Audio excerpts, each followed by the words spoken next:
আসামে করোনা মোকাবিলায় আসাম সরকার সম্পূর্ণ ব্যর্থ হয়েছে।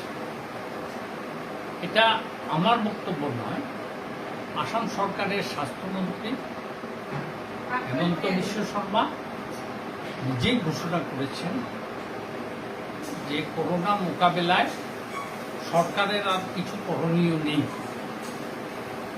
সরকার হাত উঠিয়ে নিয়েছে, এবার জনগণ তার নিজের নিরাপত্তা নিজেকেই নিতে হবে। এটা অত্যন্ত দুর্ভাগ্যের বিষয়। একটা সরকার বলছে যে করোনা নিয়ে আমাদের আর কিছু করার নেই। আসামে করোনার পরিস্থিতি এখনো ভয়ঙ্কর। প্রতিদিন আসামে রোগীর সংখ্যা হচ্ছে প্রায় ৩,০০০ এবং আমাদের বরাক উপত্যকায় প্রায় ৩০০-র মতো করোনার রোগী ভর্তি হচ্ছে।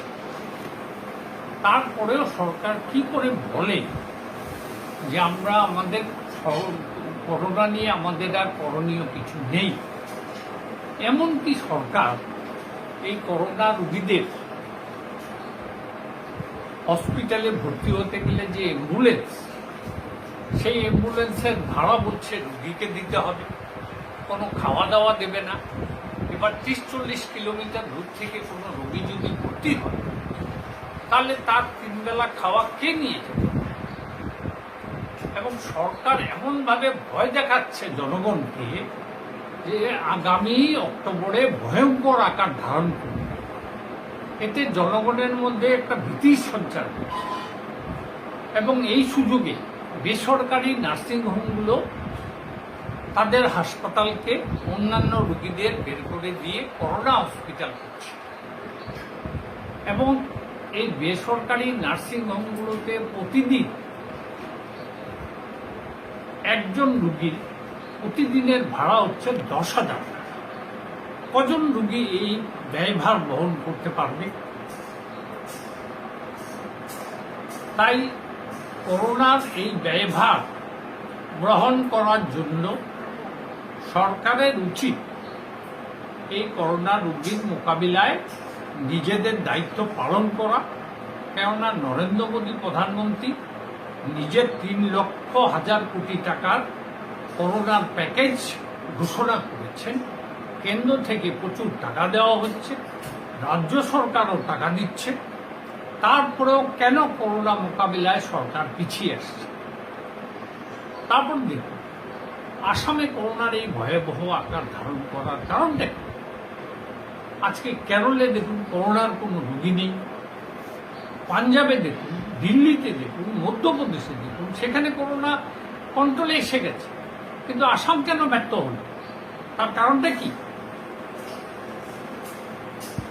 আজকে স্বাস্থ্যমন্ত্রী শিলচরে এসে বলে গেছেন যে ডিস্ট্রিক্ট স্পোর্টস অ্যাসোসিয়েশনের গ্রাউন্ডে ১,০০০ শয্যা বিশিষ্ট একটি হাসপাতাল হবে এবং সেটা জরুরি ভিত্তিকালীন সেনাবাহিনী দিয়ে তৈরি করা হবে।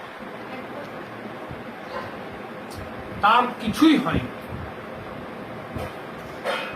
এরপর বলেছিলেন করোনার জন্য ৩০০ আসন বিশিষ্ট একটি হসপিটাল হবে, তার জন্য মেহেরপুরে জায়গাও দেখা হয়েছে জেলা প্রশাসন থেকে, কিন্তু হসপিটালের কোনো নাম নেই। এই সমস্ত মিথ্যা প্রতিশ্রুতি দেওয়ার কি অর্থ আছে? এমনকি স্বাস্থ্য প্রতিমন্ত্রী তার অ্যাসিস্ট্যান্ট সে করিমগঞ্জে এসে বলে গেছে যে ১,০০০ শয্যা বিশিষ্ট করোনা হসপিটাল হবে করিমগঞ্জে। প্রতিশ্রুতির পর প্রতিশ্রুতি, বাস্তবায়নের কোনো নাম নেই। সম্প্রতি আবার স্বাস্থ্যমন্ত্রী ঘোষণা করেছে শিক্ষামন্ত্রী হিসাবে যে বরাক উপত্যকায় ৩টা মহিলা কলেজ হবে। সব ভাউতা, একটাও কিচ্ছু বাস্তবায়িত হবে না। এ পর্যন্ত স্বাস্থ্যমন্ত্রী এবং শিক্ষামন্ত্রী, অর্থমন্ত্রী যতগুলো প্রতিশ্রুতি দিয়েছে তার কোনোটাই পালন হয়নি। এই যে ভাষা শহীদের স্মৃতিতে সৌধ নির্মাণ করার জন্য ২০ লক্ষ টাকা অনুমোদন করা হয়েছে, তার কোনো ব্যবস্থা তো নেওয়া হয়নি। কই আজকে সেক্রেটারিয়েটের কোনো খবর নেই, বিবেকানন্দ রিসার্চ ইনস্টিটিউটের কোনো খবর নেই। প্রধানমন্ত্রী নরেন্দ্র মোদী বলেছিলেন ইলেকশনের আগে ১৫ লক্ষ টাকা করে সব পাবলিকের পকেটে যাবে, কোথায় গেল? পেপার মিল খোলার প্রতিশ্রুতি দেওয়া হয়েছিল, কোথায় গেল? আজকে কোনো প্রতিশ্রুতি আমি লক্ষ্য করেছি বরাক উপত্যকায় পালন করা হচ্ছে না, এবং দিসপুর বরাকের প্রতি একটা বিমাতৃসুলভ আচরণ করে চলেছে, যে কারণে আজকে বরাক উপত্যকার মানুষ মানে প্রচন্ড সমস্যার মধ্যে পড়েছে। কিন্তু দুঃখের বিষয় হলো আমাদের এখানে শাসক দলের বিধায়ক রয়েছেন 6 জন, সাংসদ রয়েছেন 2 জন, একজনও একটা কথা বলে না। সাংসদ উল্টো কি করে সরকারকে শেল্টার দেওয়া যায়, সরকারের মুখ কি করে বাঁচানো যায়, তার চেষ্টা সবসময় উনি করে থাকেন। এগুলো হচ্ছে সরকারের তোষণ নীতি। তারপরে এই যে দেখুন আমাদের শিলচরের বিধায়ক দিলীপ পাল, উনি আগে অনেক কথা বলতেন বরাক উপত্যকার স্বার্থে, কিন্তু আজকে দিলীপ পাল কোথায়? ওনার কণ্ঠ কেন আজকে স্তব্ধ হয়ে গেল? উনি কেন কোনো কথা বলছেন না? আজকে যখন আমাদের বরাক উপত্যকার সমস্যা নিয়ে এই যে ভাষা শহীদ স্টেশন নিয়ে বিধানসভায় কমলাক্ষ যখন প্রস্তুত করল, বরাকের একটা বিধায়ক তাকে সমর্থন করেনি। এই অবস্থা যদি চলতে থাকে তাহলে বরাকের মানুষ ভবিষ্যতে আর আসামের সঙ্গে থাকতে পারবে কিনা এটা সন্দেহ রয়েছে। এবার বরাকের মানুষকে নতুন করে ভাবতে হবে তারা ভবিষ্যতে কি করবে। তারপরে দেখুন চাকরি হয়ে গেল, 700-800 চাকরি হয়ে গেছে এই স্বাস্থ্যমন্ত্রী শিক্ষামন্ত্রীর দপ্তরে।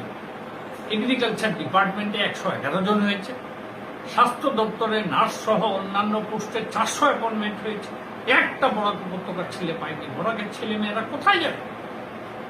আজকে এখানে বিশ্ববিদ্যালয় থেকে প্রতি বছর 400-500 মাস্টার ডিগ্রি হোল্ডার বেরোচ্ছে, তারা ঘরে বেকার বসে আছে, একটা চাকরি নেই। এই হেন পরিস্থিতিতে আমি আবার মুখ্যমন্ত্রী সর্বানন্দ সোনোয়ালকে অনুরোধ করব যে আপনি নিজে করোনার ব্যাপারটা মোকাবিলা করুন, স্বাস্থ্যমন্ত্রীর উপর ভরসা করবেন না। আপনি নিজে দেখুন কেন করোনা রোগীদের জন্য আর সরকার কোনো চিন্তা করবে না।